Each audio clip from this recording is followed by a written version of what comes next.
the Democrat Party decided that the entire criminal justice system was racist and needed to be picked apart as much as possible, needed to be taken down, taken apart in every way they could. Now, they weren't able to do it as fully as they wanted, but they said the mantra of the Democrats was the criminal justice system is racist, and we will undermine it in every way we can right now because we say it is racist. That was a lie. They were wrong, and a lot of people have suffered as a result. And, you know, do people care about the bad decision making or not? This is what the election really comes down to.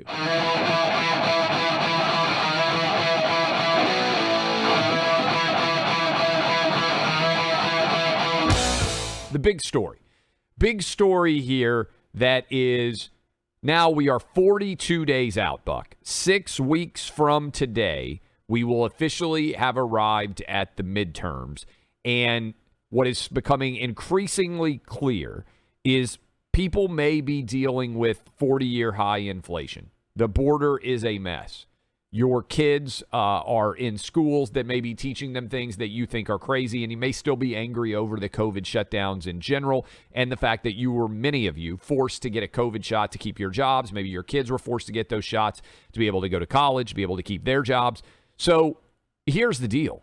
Crime, however, is the one issue that Democrats seem to be acknowledging, Buck, is not going away. And Jen Psaki is now an MSNBC commentator, and 100%. And she said she acknowledged what is the truth. If you look at all the data we talked about yesterday, the Washington Post, Buck, has crime as the single biggest in favor of the Republicans since 1991. That's the poll that they put out over the weekend. In other words, the American public has not trusted Republicans more to solve the issue of crime since all the way back in 1991. And for those of us who remember those early days in the 90s, crime was really high, and there was a great deal of fear all over the country.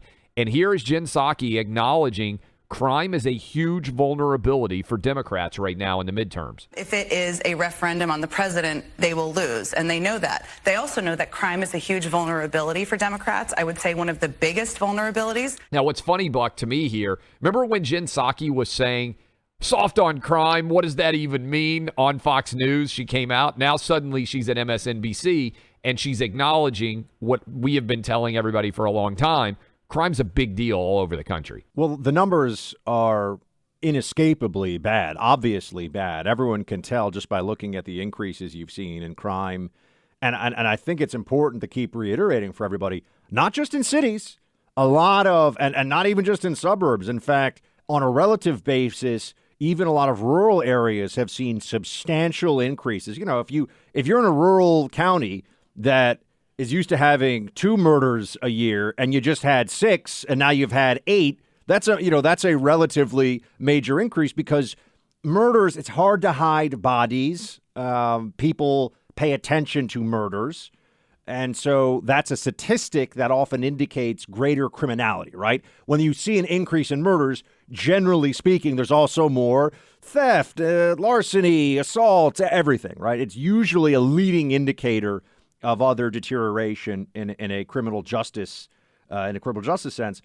And, you know, there's this, I keep saying this, Clay, I think also the statistics added to the video that people can see regularly, and I mean every day, pretty much now. There's another video that comes out of a person who is just trying to go about life, who is trying to walk to the store or here in New York, get on the subway, you know, gas up their car, whatever it may be, and they suffer some heinous violence.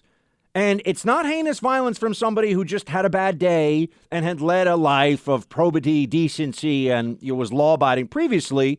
It is a career criminal, often a lunatic, with a history of either assaulting or even murdering strangers. Most recent example, another one that went completely viral, a woman named Elizabeth Gomez. She was on her way to work at JFK Airport here in New York City, 5:15 in the morning. So she's trying to get there. She's trying to do her job so that people who are trying to get all over the country and all over the world have an airport that's actually functioning.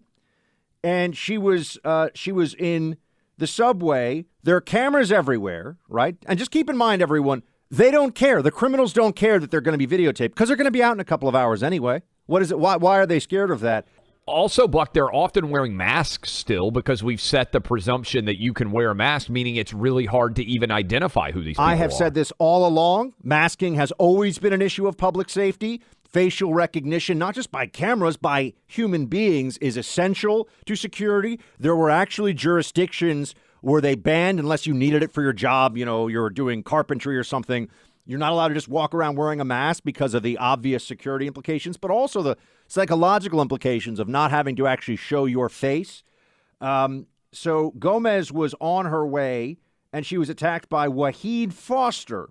Now, this is a common thing in New York City. It's happened to me. It's happened to all my family members in the last year alone. Someone walks walks beside you, and starts to converse with you in a way that's meant to be very aggressive. And if you ignore them, which is generally, that's the move, you don't want to engage, then they start to become aggressive based upon, why aren't you, bleeping talking to me? Why don't you're showing disrespect? And they will actually enrage themselves because you won't engage with them as the lunatic on the street, or in this case, in the subway system. And he attacked her viciously on video. She may lose sight in her right eye. You just see he throws her into one of the MetroCard machines. He's kicking this woman. She's helpless on the ground. A guy runs over to intervene and then runs away when he's faced with this individual. So he didn't really do anything. And what we find out about this Mr. Wahid Foster is, Clay, he is a convicted murderer. He murdered his foster mother, okay? He beat his foster mother to death. Years later, he tried to stab, when he was 20, he tried to stab his sister to death with a screwdriver. This guy is walking around New York City.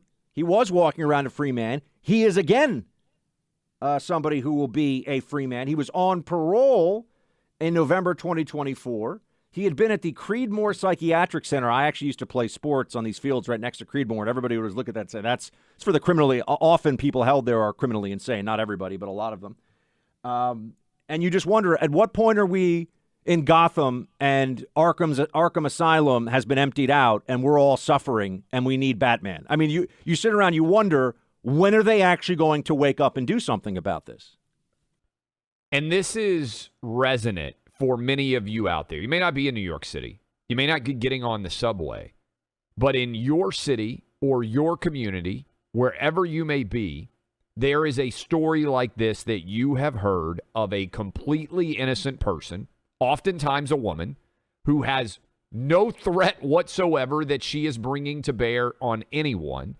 And this is what ends up happening. And what's really, I think, submarining even more so Democrats is they're not even really acknowledging what's going on. So I want to play a couple of cuts here for you. Karine Jean-Pierre, KJP, was asked about the Jen Psaki clip. We said crime's a huge vulnerability. She said it. We just played you that audio. Listen to Karine Jean-Pierre try to say, oh, that wasn't what Jen Psaki said. Jen Psaki says that crime is a huge vulnerability for Democrats. Why would she say that?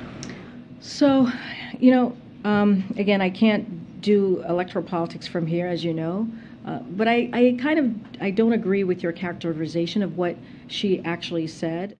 We just played you. So that's Peter Doocy's characterization. It's 100% correct. And then I want to hit you with this. So Peter Doocy also said, hey, does Joe Biden think America's big cities are safe? That's a pretty easy question. Does the president of the United States think America's big cities are safe? Karine Jean-Pierre, listen. Does President Biden think America's big cities are safe? It is not a yes or no question. It is very much a question of what has he done? That's how we see the question, is what has he done to make sure that cities, and it doesn't matter if it's a big city or a small city. It doesn't matter if it's in a red state or a blue state. What matters is that we have the funding and we have done the work, put the policy forward to make sure that these cities, whether it's big or small, have what they need. The answer, by the way, is that they're less safe than they have been in over 20 years because of the Democrat Party, the Democrat corporate media. And Biden can say, oh, I wasn't defund police. Yeah, but was he calling out the defund police lunatics in his own party? Was he saying that people, and by the way, disproportionately minorities? I mean, you look at who was just attacked by this maniac who may lose permanently sight in her right eye? A Latina woman going to do her job, trying to make money for her family and do it the right way. She gets attacked by the maniac. At 5:15 in the morning, too, Buck. I mean, she's up early in the morning. I would bet that crazy guy who attacked her is still not gone to bed, right? He's probably been wandering up all night, would be my guess. The Democrat Party decided that the entire criminal justice system was racist and needed to be picked apart as much as possible, needed to be taken down, taken apart in every way they could. Now, they weren't able to do it as fully as they wanted, but they said the mantra of the Democrats was the criminal justice system is racist, and we will undermine it in every way we can right now because we say it is racist. That was a lie. They were wrong, and a lot of people have suffered as a result. And, do people care about the bad decision making or not? This is what the election really comes down to. Do people want to live in this make-believe world where Democrats actually take law and order seriously too, or not? I mean, I think COVID you can be a single-issue voter. On this, you could also be a single-issue voter. You should be. There's no doubt at all. And it's getting worse and worse everywhere, and I don't feel good about what we're going to see as we move into the winter months for sure. Beyond a shadow of a doubt, this is a vulnerability that needs to be attacked and also, frankly, fixed. Our legal system is now so consumed with the rights of the criminal that we give the criminal top billing. It's the criminal justice system. It's not the victim's justice system. And I've said this before, the victim who never chose to be a part of it. And we coddle criminals in this new social justice milieu as if they're the violated as opposed to the violators. And then we deny the trauma of the victims. Now, that's all fine and dandy, right? Here's the bottom line. You've got to reform the bail laws. You've got to put judges and DAs in office who know what they're doing. Stop with this social justice nonsense, or you're going to suffer crime. Because crime doesn't just destroy your life or your family's life. It destroys neighborhoods and cities and businesses, and it's destroying America. Judge Jeanine does not like violent crime. She gets fired up about it, and she is totally right there in her diagnosis of the problem and how we all need to be dealing with this. Got to vote out the lunatics, friends. You got to put governors and mayors in place who will get rid of the social justice prosecutors who are in place and get rid of the wimpy police commissioners who think it's all about doing, diversity and inclusion training and not keeping our streets safe. That's what needs to happen. Needs to be changed here.